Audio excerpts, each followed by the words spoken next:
मी कधी आयुष्यात द्वेषाचं राजकारण केलेलं नाही आणि करणारही नाही. मी एक माणुसकी जपणारा कार्यकर्ता आहे. मी अत्यंत म्हणजे गौतम बुद्धांची विपश्यना सुद्धा केलेली आहे. माझ्या आयुष्यात जेवढी शांती आणि समाधान, मी कुणाचा द्वेष करून राजकारण करत नाही.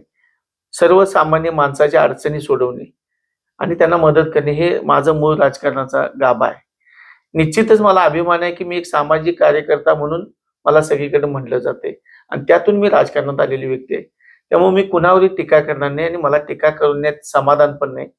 आणि माझ्यावर जरी टीका झाली तरी मी ती एवढी गांभीर्याने कुणाची घेत नाही. कारण माझी सद्सद्विवेक बुद्धी मी कायम जागृत ठेवतो आणि लोकांच्या अडी-अडचणी समजून घेणारा आणि त्यावर काम करणारा मी एक कार्यकर्ता आहे. आणि निश्चितच या जनतेला मला न्याय द्यायचा आहे. त्यांच्या सगळ्या समस्या समजून घेऊन त्यावर मला काम करायचं आहे आणि निश्चित मी ते करेन असा मला आशा आहे.